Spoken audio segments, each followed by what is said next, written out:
अल्लाह ने हमें अशरफुल मखलूक़ात बनाने के बाद हमें अपने हबीब की उम्मत में पैदा फरमाया है। माशाअल्लाह। इसी नेमत पर बस नहीं, अल्लाह रब्बुल इज्जत ने हमें दो हाथ अता किए हैं, अल्लाह ने हमें दो पैर अता किए हैं, अल्लाह ने हमें आंखें अता की हैं। अगर बंदा इसका शुक्रिया अदा करना चाहे, अगर इस नेमत का बदल अल्लाह की बारगाह में पेश करना चाहे तो उससे मुमकिन नहीं है। अल्लाह अल्लाह। आप और आगे बढ़े। हजरते अल्लामा तारीफ रजा साहब किबला और हजरत मौलाना इरफान साहब किबला से तवज्जे चाहता हूं। जी जी ना दो। जब आप इनकी बारगाह में हाजिर हो, हाजिर होने के बाद दस्ते सवाल अगर आप दराज करें और इनसे कहें, मौलाना इरफान साहब जरा ये बताएं, अल्लाह ने हमें हाथ अता किए हैं काम करने के लिए, अल्लाह ने हमें आंखें अता की हैं देखने के लिए, अल्लाह ने हमें मुंह अता किया है बोलने के लिए, अल्लाह ने हमें पैर अता किया है चलने के लिए, इन्हीं को इस्तिलाह में हवासे खमसा जाहिरा कहा जाता है। आप जब और इनकी बारगाह में आएंगे, सवाल करेंगे जरा हजरत और जरा बताएं मुझे, आपसे हजरत कहेंगे क्या मसला है, आप किस चीज के बारे में पूछना चाहते हैं। जब आप इनसे पूछेंगे हजरत जरा ये बताएं, हमें समझ में ये आता है कि हाथ हमें काम करने के लिए अता किए गए हैं, आंखें हमें देखने के लिए अता की गई हैं, मुंह हमें बोलने के लिए अता की गई हैं ताकि हम बोल करके हिदायत पा सके, हाथ हमें इसलिए अता किए गए हैं ताकि हम कलामुल्लाह पढ़ करके हिदायत पा सके, हमें आंखें इसलिए अता की गई हैं ताकि हम देख सक करके हिदायत पा सके।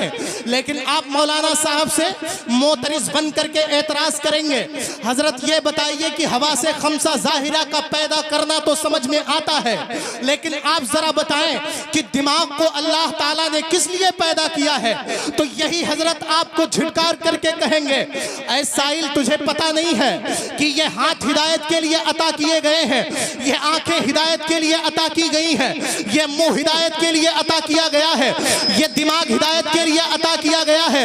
लेकिन यही हवा से खमसे जाहिरा जो है, यही जब दम तोड़ देते हैं, ये जब काम करना बंद कर देते हैं, तो अल्लाह ने जो दिमाग अता किया है वो तुम्हें हिदायत करना शुरू कर देता है। अब आप और एतराज करेंगे, हजरत ये तो समझ में आ गया कि हवा से खमसा जाहिरा को पैदा किया, जब ये समझ में जब ये काम करना बंद करते हैं तो दिमाग काम करना शुरू कर देता है। लेकिन हजरत ये बताएं, जब दिमाग को आज अल्लाह रब्बुल इज्जत ने हमें दे दिया और दिमाग से हम हिदायत हासिल कर रहे हैं, तो जरा ये बताएं कि ख्वाजा मोइनुद्दीन चिश्ती को पैदा करने का मकसद क्या है, बाबा फरीदुद्दीन को पैदा करने का मकसद क्या है, मसूद गाजी को पैदा करने का मकसद क्या है, मखदूमुल मिल्लत को पैदा करने का मकसद क्या है, हाफिज मिल्लत को पैदा करने का मकसद क्या है, सदरुश शरिया को पैदा करने का मतलब क्या है, गौसे आजम को पैदा करने का मतलब क्या है। तो यही हजरत आपको जवाब देंगे कि आपको पता नहीं है कि ये तमाम तर चीजें हवा से खमसा जाहिरा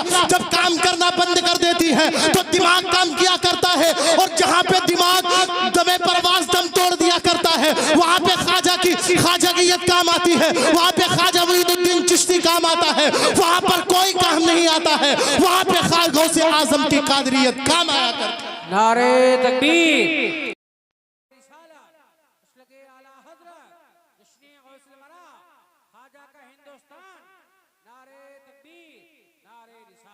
जहां पर सारे चीजें दम तोड़ देती हैं वहीं पर गौसे आजम की कादरियत काम करती है। अब मैं आपसे उर्दू ही में बात कर रहा हूं, अगर आपके सामने गाढ़ी उर्दू बोली जाए तो शायद आपके दिमाग से बाहर हो जाए। ये वलमा बैठे हुए हैं, इनका मुताला बहुत वसी व आरीज है। मैं कोई भी ऐसी बात नहीं बोलना चाहता जिस पे तस्हीह नक्ल का मुतालबा हजरत कर लें, और तस्हीह नक्ल का मुतालबा करेंगे अल्हम्दुलिल्लाह अल्हम्दुलिल्लाह। इस नाचीज को हुजूर मुहद्दिस कबीर की बारगाह से जो कुछ भी मिला है तस्हीह नक्ल का मुतालबा करने के बाद इंशाअल्लाह दिया जाएगा। मैं आपसे उर्दू में बात कर रहा हूँ, वरना आपको पता है लखनऊ शहर में एक नवाब साहब थे। नवाब साहब एक देहाती को अपने पास काम पे रख लिए। मेरे पास वक्त बहुत कम है, जो चंद बातें आपको बताऊंगा। वही नवाब साहब जब उनको रख लिए देहाती को काम पर, तो नवाब साहब के पास जब कोई लोग बड़े आते, इंग्लिश मैन आते, उर्दू पे जो है उर्दू के मसनद पे बैठने वाले लोग आते, तो ये कहता कि नवाब साहब चाहिया ले आवें, पनिया ले आवें। तो नवाब साहब को बहुत बुरा लगता था। तो नवाब साहब ने एक दिन सोचा कि इसको बुला करके इससे कुछ बोल दिया जाए। नवाब साहब ने उसको बुलाया, कहा आज के बाद तुम्हें उर्दू बोलना है, और उर्दू अगर नहीं बोले तो मार करके तुमको नौकरी से निकाल दूंगा। अब नवाब साहब की बात को समझ गया, अब उसको भी अपनी नौकरी बचाना था। अब करता तो क्या करता, देहाती को उर्दू बोलने के लिए रख लिया गया। जब उर्दू बोलने का टाइम आया, नवाब साहब एक दिन हुक्का पी रहे थे, हुक्का, उसकी चिंगारी जा करके नवाब साहब की दाढ़ी में बैठ गई। तो अब उसे अगर देहाती में कहता होता तो कह देता, नवाब साहब तुम्हारी दढ़िया जरी जा रही है, जल्दी से बचाओ। लेकिन क्या हुआ, उसको उर्दू बोलना था, उसको अपनी नौकरी बचानी थी। तो हाथ बांध के खड़ा हो गया, कहा मेरे आका, मेरे मौला, मेरे मलजा, गुलशने आतिशदान से एक चिंगारी परवाज करने के बाद आपके चेहरे पे जो तारीक चीज है, उसी तारीक नेमत में जाकर के बहुत देर से आराम कर रही है। नवाब साहब अगर इस नाचीज को हुक्म दें तो ये नाचीज अपनी जगह से उठने के बाद उस दाढ़ी की बेजा हरकत पर उसे तंबीह करने के लिए आए। तब तक के नवाब साहब की दाढ़ी जर चुकी थी भाई। तो मैं नहीं चाहता कि आप उर्दू को इस तरह बोलें कि उर्दू आपके सामने इस तरह बोली जाए कि आप सारी चीजें भूल जाएं। बिला ताखिर आपको पता होगा कि गौसे आजम की जो पैदाइश है वो एक रमजानुल मुबारक जुमा के दिन हुई थी। गौसे आजम जब पैदा हुए थे उस साल प्यारे आका की आप रिवायात को उठा करके देखें, प्यारे आका की तारीख को, इतिहास को, हिस्ट्री को उठा करके देखें। प्यारे आका जब पैदा हुए तो अरब में कोई लड़की उस साल पैदा नहीं हुई थी। जितने भी बच्चे पैदा होने वाले थे, जितनी मां बनने वाली थी, सबके घर बच्चे पैदा हुए थे। वजह क्या थी, उस दौर में, प्यारे आका के दौर में, वो जब बच्चियां हुआ करती थी, लड़कियां हुआ करती थी, तो उनको दफन कर देते थे जिंदा।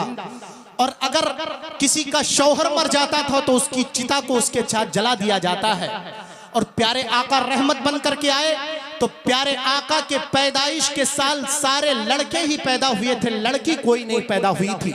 अब गौसे आजम की हिस्ट्री को आप उठा करके देखें, सरकारे गौसे आजम हैं, सरकारे गौसे आजम जिस साल पैदा हुए हैं, और सरकारे गौसे आजम जीलान के कस्बा नेफ में पैदा हुए हैं। जिस साल आपकी पैदाइश हुई है उस साल जितने भी माओं के घर बच्चे पैदा होने वाले थे, सारे बच्चे लड़के पैदा हुए थे।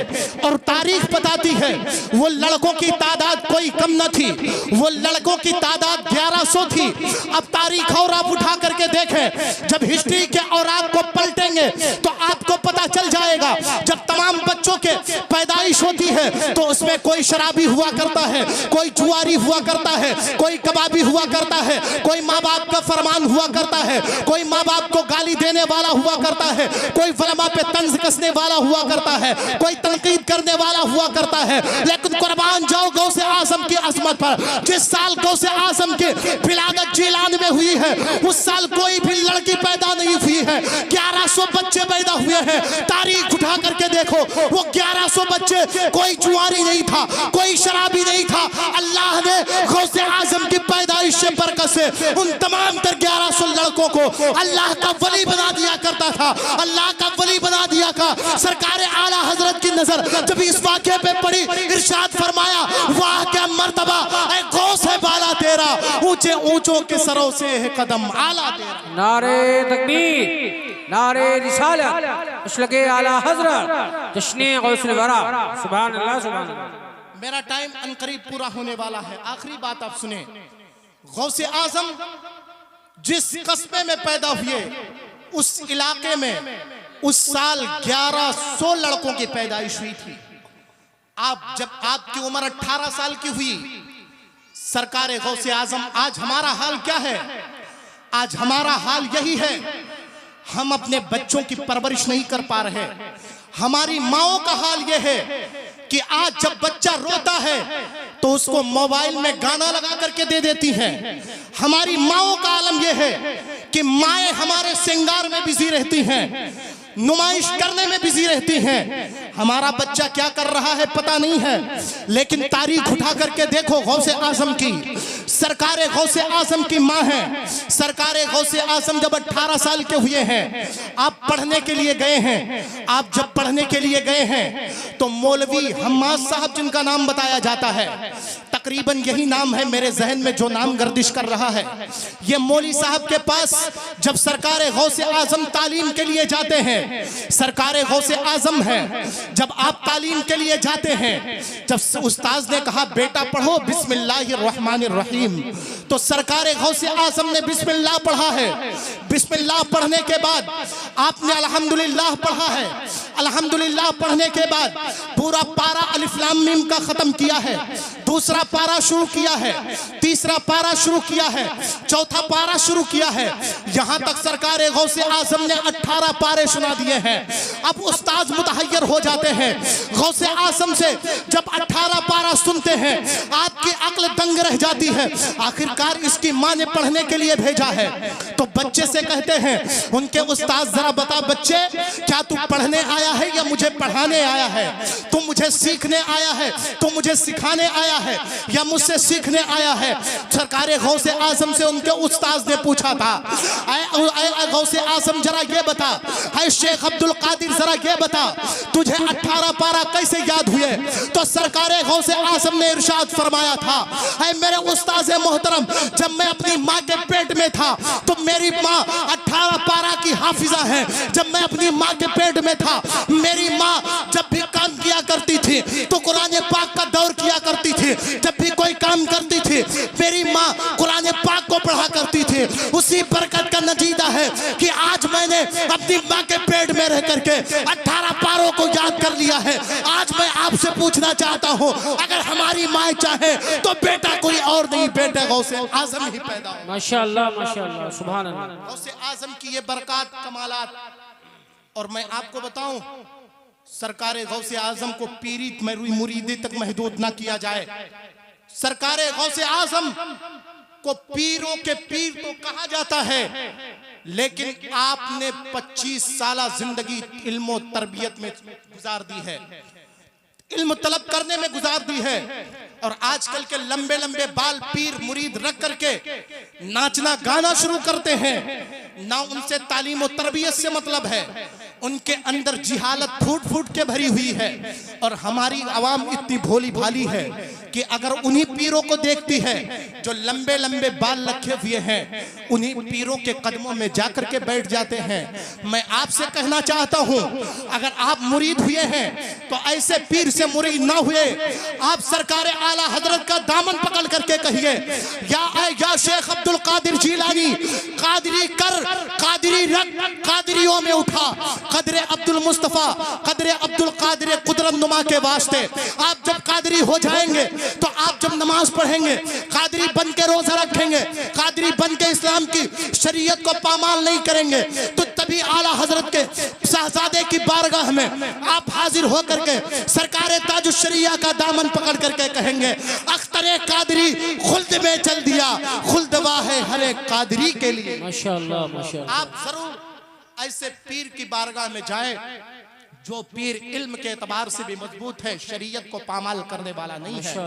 मैं आखिरी बात कहता हूँ, सरकारे गौसे आजम के पास इल्म का कमाल देखें। सरकारे गौसे आजम का एक बंदा हाजिर हुआ, कहने लगा, ऐ सरकारे गौसे आजम, मैंने कसम खा ली है, और कसम खाने के बाद मैंने ये कसम खाई है कि मैं अपनी बीवी को 3 तलाक देता हूं। और कसम क्या खाई थी कि मैं उस चीज की कसम खाता हूं कि मैं वो इबादत करके दिखाऊंगा जो इबादत दुनिया में कोई नहीं कर रहा होगा। अब सारे मुफ्तियों के पास गया, सारे मुफ्तियों से कहा, ऐ मुफ्ती साहब, हमने ऐसी कौन सी इबादत करें कि हमारी कसम भी टूट जाए, हमारी कसम भी पूरी हो जाए और हमें हलाला ना करना पड़े, अपनी बीवी को हलाला के लिए न भेजना पड़े। जब तमाम मुफ्तियों के पास से वापिस आया, तमाम मुफ्तियों ने बताया, आपने ऐसी कसम खाई है जो कसम पूरी नहीं हो सकती है। वजह क्या है कि आपने ऐसी कसम खाई है कि वो इबादत करूंगा कि उस वक्त कोई बंदा इबादत नहीं कर रहा होगा। ऐसी कोई इबादत नहीं है जो आप इबादत कर रहे हो दूसरा बंदा ना कर रहा हो। दुनिया में कहीं ना कहीं आप जब नफल पढ़ रहे होते हैं तो दूसरा बंदा भी नफल पढ़ रहा होता है। जब आप रोजा रख रहे होते हैं दूसरा बंदा भी रोजा रख रहा होता है। जब आप इस्लाम की बातें कर रहे होते हैं दूसरा बंदा भी इस्लाम की बातें कर रहा होता है। तमाम मुफ्तियों के पास जाकर के वापिस हुआ, सारे मुफ्तियों ने कहा इसका कोई भी आपका मामला पूरा नहीं होगा, आपका मामला मुकम्मल नहीं हो सकता है, क्योंकि वो इबादत कोई ना कोई जरूर कर रहा होगा। एक साहब मिले, कहा गौसे आजम की बारगाह में चला जा, वो हल्लुल मुश्किलात हैं, तमाम तर मुश्किलात को हल करके दिखाएंगे। अब सरकारे गौसे आजम की बारगाह में हाजिर हुआ है बंदा। अब सरकारे गौसे आजम से अर्ज करता है, ऐ शेख अब्दुल कादिर, आपने तमाम तर मुसीबतों को आपने फना कर दिया है, तमाम तर मुश्किलात को आपने पीछे हटा दिया है, जरा एक मेरी भी मुश्किल है, इसको भी आप पूरा कर दें। सरकारे गौसे आजम फरमाते हैं क्या मुश्किल है? वो बंदा कहता है, ऐ शेख अब्दुल कादिर, मैंने एक ऐसी कसम खाई है कि जिस वक्त मैं ऐसी इबादत करूंगा कि उस वक्त में कोई ऐसी इबादत नहीं कर रहा होगा। ऐ शेख अब्दुल कादिर, अगर मैं नफल पढ़ता हूं तो कोई ना कोई दुनिया में बंदा नफल पढ़ रहा होगा, अगर मैं रोजा रखता हूं तो कोई ना कोई बंदा जरूर रोजा रख रहा होगा। ऐ शेख अब्दुल कादिर जिलानी, मुझे आप मेरी कसम पूरी होने से, कसम टूटने से बचा लीजिए, मेरी बीवी की हलाला से बचा लीजिए, मेरे बीवी को हलाला ना करना पड़े, वरना 3 तलाक पढ़ने के बाद हलाला शरीयत में जरूरी है, वाजिब है। जब तक कि आप हलाला नहीं करेंगे आप निकाह में उसको नहीं ला सकते हैं। सरकारे गौसे आजम से जब वो बंदा अर्ज करता है, ऐ शेख अब्दुल कादिर, कोई भी एक राह निकाल दें जिससे मैं आज इस मसले को हल कर सकूं। सरकारे गौसे आजम ने इरशाद फरमाया था, वो 360 मुफ्ती जिसके पास से तू वापस आया है, मैं उन तमाम मुफ्तियों का पेशवा हूं, तमाम मुफ्तियों का पीर हूं। सरकारे गौसे आजम ने उस बंदे से इरशाद फरमाया, ऐ बंदे चला जा खाने काबा में और उसके खाने काबा के मुतवल्ली से कह देना कि खाने काबा के मुतवल्ली, मेरी कसम है ऐसा ऐसा मामला है, आप खाने काबा को खाली करवा दें, खाली करवाने के बाद तुम उसमें तवाफ कर लेना। खाने काबा दूसरा जमीन में नहीं है, जब तू वहां पे तवाफ करेगा वो भी इबादत है, जब तू वहां इबादत करेगा तेरी कसम भी पूरी हो जाएगी, तेरा हलाला भी पूरा हो जाएगा। सरकारे गौसे आजम की बारगाह में वो अपने कदमों को सरकारे गौसे आजम के कदमों में अपने सर को डाल के कह रहा था, मैं मुजरिम हूँ आका, मुझे साथ ले लो कि रास्ते में है जा बजा था ले। अल्लाह अल्लाह अल्लाह। गौसे आजम के इल्म का कमाल है दोस्तों। अगर आपने सरकारे गौसे आजम का जलसा किया है तो यहां से एक पैगाम लेके जाएं, एक पैगाम लेके जाएं कि हमारी माँ बहनें अगर किसी फुरुइयात में आज लिपटी हुई हैं, अगर किसी मसले में उलझी हुई हैं, इंशाअल्लाह वो कोई नहीं हल करेगा, वलमा हल करेंगे। और अपनी माँ बहनों को बाहर जाने से भी रोकें। मैं यहीं पे अल्लाह की बारगाह में दुआ करता हूँ, मौला जो कुछ भी मैंने बयान किया है अल्लाह रब्बुल इज्जत इसको अपनी बारगाह में कबूल फरमाए और हमें सबसे पहले इस पे अमल करने की तौफीक अता फरमाए। गौसे आजम का सच्चा दामन पकड़ने की तौफीक अता फरमाए। वमा अलैना इल्लल बलाग। अस्सलामु अलैकुम व रहमतुल्लाह।